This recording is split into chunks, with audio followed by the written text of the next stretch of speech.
শহরটা ছোট, মানুষজনও খুব বেশি নয়। তাই মানুষে মানুষে মেলামেশা একটু বেশি। ছোট্ট একটা ঘর ভাড়া নিতে কুট্টি শহরটা প্রায় চষে ফেলল। বিবাহিত মেয়ে কেন একা ঘর ভাড়া নিয়ে থাকবে? কারণটা বাড়ির মালিকদের বোধগম্য নয়। অনেকে বাঁকা প্রশ্ন করল, অনেকে মুখের উপর দরজা বন্ধ করে দিল, অনেকে পরামর্শ দিল স্বামীকে নিয়ে আসতে। শেষ পরামর্শটা কুট্টির মনে ধরল। সে ফোন করে রজতকে আসতে বলল। রজত না করতে পারল না। যতই হোক, 7 পাকে বাঁধা বউ। তার মনে সুপ্ত আশা কুট্টি সব ক্ষমা করে আবার তার কাছে ফিরে আসবে। রজত প্রথম দিকে প্রায়ই আসতো খোঁজ খবর নিতে, কিন্তু কুট্টির দিক থেকে কোনো সাড়া না পেয়ে সে যাতায়াত কমিয়ে দিল। একসময় বন্ধই হয়ে গেল তার আসা যাওয়া। পরের কয়েকটা বছর অনেক ঝড়, অনেক ঝাপটা সয়ে কুট্টি মজবুত হয়ে উঠেছে। বেশ কয়েকবার বাসা বদল করে শেষমেশ এসে পড়ল রজতদের পাড়ায়। শরীরে মেদ বেড়েছে আর চোখের জোর কমেছে। চশমা পরা কুট্টিকে আগের পরিচিতরা চিনতেই পারে না। সন্তান সম ব্যবসা বড় হয়েছে, ব্যাংক ব্যালেন্স বেড়েছে। চন্দন কিছুদিন চেষ্টা করেছে, কিন্তু বন্ধুত্বের সীমার বাইরে যেতে পারেনি। অবিবাহিত চন্দন ছেড়ে যায়নি কুট্টিকে। বন্ধুত্বের দাবিতেই যোগাযোগ বজায় রয়েছে। একটা সম্পত্তি কেনা নিয়ে কদিন খুব ব্যস্ত কুট্টি। উকিল, মুহুরি, দালাল সব সামলে গোছা গোছা টাকা খরচ করে সে ক্লান্ত হয়ে পড়ল। সন্ধ্যের দিকে খোলা জানালা দিয়ে বাইরে তাকিয়েছিল। বড় রাস্তার মুখে কৃষ্ণচূড়া গাছটা লালে লাল। 2-1 দিনের মধ্যেই হোলি। হোলির আগেই রেজিস্ট্রির কাজটা শেষ হয়ে যাবে। বিক্রেতাকে কুট্টি চেনে, কিন্তু বিক্রেতা কুট্টিকে জানে না। ডিল ফাইনাল করার দায়িত্ব ছিল উকিলের আর তার অফিসের হেড ক্লার্ক বিশ্বাসবাবুর উপরে। তারা দুজনেই ম্যাডামের ইচ্ছা অনুযায়ী বিক্রেতার কাছে কুট্টির পরিচয় গোপন রেখেছে। সম্পত্তি কোম্পানির নামে কেনা হচ্ছে। একটু রাতের দিকে রজতের ফোন এলো। একটু কথা বলবো, সময় দেবে? বলো। তুমি কি জানো বাবাও আমাকে ছেড়ে চলে গেলেন? না, খবর তো পাইনি। কবে হলো? আজ 2 মাস হতে চলল। তুমি খুব একা হয়ে গেলে। তা ঠিক। মা মারা যাওয়ার পর ভাবতাম বাবা তো আছে, এখন বাবাও আর নেই। কুট্টি স্পষ্ট শুনতে পেল রজত কাঁদছে। সে চুপচাপ রইল। বলারই বা কি আছে। বেশ কিছুক্ষণ পর রজত নিজেকে সামলে নিয়ে বলল, বাড়িটা বিক্রি করে দিচ্ছি। ব্যবসা তো আগেই গেছে। এরপর কি করবে? গ্রামে কিছুটা জমি আছে, ভাবছি সেখানেই থাকবো। কুট্টি জানে গ্রামের বাড়ির কথা। একটা মেটে বাড়ি আর বিঘে কতক চাষের জমি। কিন্তু জন্মাবধি যে শহরের হাওয়ায় মানুষ হয়েছে, তার পক্ষে পাকাপাকি ভাবে গ্রামে বাস করা কতটা কষ্টের কুট্টি সেটা বোঝে। থাকতে পারবে সেখানে? কষ্ট হবে, তবে এছাড়া অন্য কোনো উপায় তো নেই। ব্যাংকে গচ্ছিত কটা টাকায় আর কদিন চলবে? কথায় আছে, বসে খেলে রাজার ভাণ্ডার শেষ হয়ে যায়। কুট্টি জবাব দিতে পারল না। এই কয়েক বছরে তার নিজের সমৃদ্ধি চোখে পড়ার মতো, তবু সে চোখে পড়তে দেয় না। 2 কামরার ছোট্ট একটা বাড়ি, আসবাবপত্র অতি সাধারণ। এই পাড়ায় গুটি কয় মানুষের সাথে তার মেলামেশা। সেই গুটি কয় চেনা মানুষ জানে কুট্টি একটা আটপৌরে চাকরি করা স্বামী বিচ্ছিন্ন মেয়ে। তার অবস্থা দেখে সবার মায়া হয়। রজতেরও মায়া হয়। কত বড় ঘরের মেয়ে বিনা কারণে কষ্ট করছে। অনেকক্ষণ কোনো সাড়া শব্দ না পেয়ে রজত বলল, রাখি, ভালো থেকো। কালই চলে যাবে? অনেকক্ষণ কোনো সাড়া শব্দ না পেয়ে রজত বলল, রাখি, ভালো থেকো। কালই চলে যাবে? হ্যাঁ, কালই ওরা বাড়ির দখল নিতে চায়। কখন বের হবে? 10টার দিকে। ও আচ্ছা। আরও একটু সময় তার সাথে কথা বলার ইচ্ছে ছিল রজতের। একবার সাক্ষাৎ করার কথাও মাথায় এসেছিল, কিন্তু পুরুষালী অহংবোধ সেই ইচ্ছা প্রকাশে বাধা হয়ে দাঁড়ালো। কুট্টির দিক থেকে কোনো সাড়া শব্দ নেই দেখে রজত ফোন রাখল। দরজা বন্ধ করে কুট্টি এসে বসল জানালার পাশে রাখা চেয়ারটায়। বাইরে পশ্চিম আকাশে ঘন কালো মেঘ, হাওয়া বন্ধ। পাঁচিলের ধারে লাগানো সুপারি গাছগুলো কেমন যেন শঙ্কায় স্থির, ঝড় উঠতে পারে। পুরানো দিনের কথা ভেসে উঠল কুট্টির মনে। বাবা কথা বন্ধ করেছে, মাও ঠিকঠাক কথা কয় না। মনান্তর বিয়ে নিয়ে। মা বাবার পছন্দ রজত, বাবা মায়ের একমাত্র ছেলে, প্রচুর পয়সা, এই শহরেই বিরাট বাড়ি, সঙ্গে ব্যবসা। কি ব্যবসা কুট্টি ঠিক জানে না, জানতেও সে চায় না। রজতের সম্বন্ধে তার বিন্দুমাত্র আগ্রহ নেই। অপ্রেম বিয়েতে তার মত নেই। গতকাল থেকে বাবা ব্যবসার কাজে বাইরে। সন্ধ্যের দিকে মা এলো কুট্টির ঘরে। কাল বিকালে ওরা আসছে তোমায় দেখতে। বিয়েতে আমার মত নেই। কারণটা জানতে পারি? যাকে জানি না, চিনি না, তাকে বিয়ে করতে পারবো না। আমিও বিয়ের আগে তোমার বাবাকে জানতাম না, চিনতাম না। বিয়ের পরে আমাদের বনিবনা নাও হতে পারে। এখনই কেন ধরে নিচ্ছ বনিবনা হবে না? অনেক প্রেমের বিয়েও তো আদালতে শেষ হয়।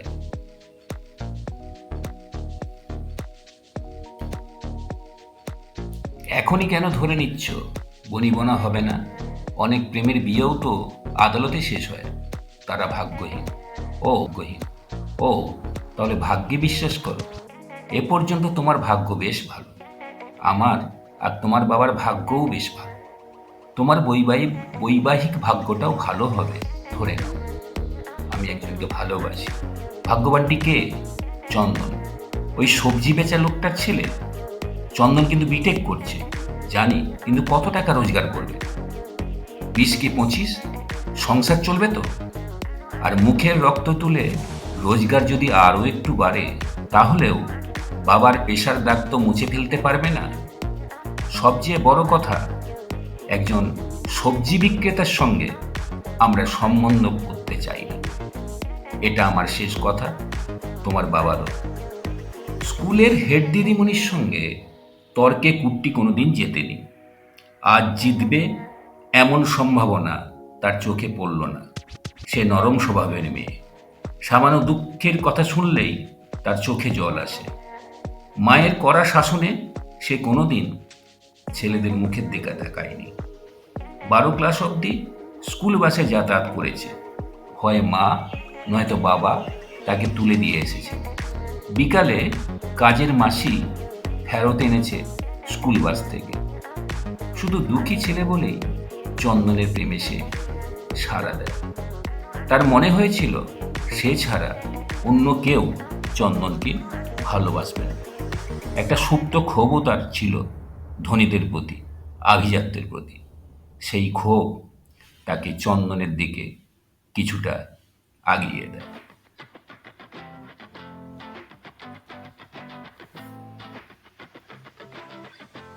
মা অনেকক্ষণ তার ঘর থেকে বেরিয়ে গেছে। কুট্টি চুপচাপ বসেছিল। মায়ের কথাগুলো ধীরে ধীরে ভেবে দেখল সে। দ্রুত একবার চন্দনের বাড়ির অবস্থা বিচার করল। চন্দনের বাবার কথা নতুন করে বলার অপেক্ষা রাখে না। মা শুধুই রান্নাঘর আর ঠাকুর ঘর নিয়ে ব্যস্ত। আর রইল বিবাহিত বোন আর স্কুল পড়ুয়া ভাই। সংসারে এখনো রোজগেরে বলতে বাবা। চন্দন কবে জব পাবে, কোথায় পাবে, পেলে প্যাকেজ কি হবে, এই রকম হাজারো প্রশ্নের জবাব এখনো অজানা। তুলনায় রজত সোনার টুকরো ছেলে, শুধুই অ্যাসেট, নো লায়াবিলিটি। কুট্টির কেমন যেন মনে হচ্ছে চন্দনকে ভুলে গেলেই তার লাভ। কুট্টি পিয়ানোয় বসল। পিয়ানো টেনশন দূর করতে পারে কিনা দেখা যায়। পরের ঘটনাগুলো খুব দ্রুত ঘটে গেল। দিন ঠিক হলো, বিয়ে হলো, রিসেপশন হলো। চন্দনের দিক থেকে কোনো অভিযোগ আসেনি। তবে বিয়েতে নিমন্ত্রণ করার মতো নিষ্ঠুর কুট্টি হতে পারে। ঘর বাড়ি, গয়নাগাটি আর বিলাস বৈভব দেখে কুট্টির মনে হলো অপ্রেমের বিয়েতে সম্মতি দিয়ে ভুল হয়নি। মাসখানেক সব কিছু স্বাভাবিক। তারপর রজতের আসল চেহারা ধরা পড়ল কুট্টির কাছে। কথা বন্ধ, কান্নাকাটি, বাপের বাড়ি গমন। যুগ যুগান্ত ধরে সাধারণ নারীরা যা যা করে এসেছে তার সব কিছু প্রয়োগ করেও সমাধান হলো না। অগত্যা আদালতে শরণাপন্ন হতে হলো। তার তরুণ উকিল বেশ কায়দা করে ক্ষতিপূরণের পরিমাণটা অনেকখানি বাড়িয়ে দিল। অনেকটা টাকা নিয়ে কুট্টি শ্বশুরবাড়ি ত্যাগ করল। বৃষ্টি নামলো শেষ রাতে, সঙ্গে তুমুল ঝড়। জানালা দিয়ে বৃষ্টির ছাট আসছে, জানালা বন্ধ করা দরকার। কুট্টি আলো জ্বালানোর জন্য বেড সুইচ টিপল, আলো জ্বলল না। ঝড় শুরু হতেই লোডশেডিং। হাতড়ে হাতড়ে বিছানায় টর্চটা খুঁজে বের করলো।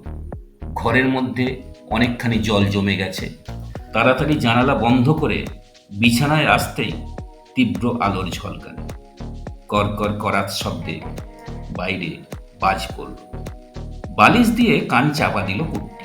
তার ভয়ে ভয়ে করছে। ঝড় বৃষ্টি বন্ধ আর হয় না। বাজ পড়ার শব্দ আর ঝড়ের শব্দের যুগলবন্দিতে ক্লান্ত কুট্টি ভোরের দিকে ঘুমিয়ে পড়েছিল। একটু বেলা হয়ে গেল তার ঘুম ভাঙতে। ঝড় থেমে গেছে, বৃষ্টি এখনো থামেনি। কাজের মেয়ে এখনো আসেনি, তাকে বেরোতে হবে। তাই ঘরের কাজকর্ম সে নিজেই শুরু করে দিল। স্নান পুজো সেরে সে একটু জলখাবার নিয়ে বসল। ঠিক তখনই ছাতা মাথায় বড়বাবু এসে পড়লেন। বিশ্বাসবাবু, আমাদের কি দেরি হয়ে গেল? না ম্যাডাম, এই সবে 9:30 বাজে। আমি 10টায় যাব বলে রেখেছি। বড়বাবু বারান্দায় একটা প্লাস্টিকের চেয়ারে বসলেন। কয়েক মিনিটের মধ্যে কুট্টি তৈরি হয়ে বেরিয়ে এলো। দরজায় তালা ঝুলিয়ে বলল, চলুন। কিছুক্ষণের মধ্যে তারা বড় রাস্তায় এসে পড়ল। বড়বাবু, রিক্সা নিতে হবে?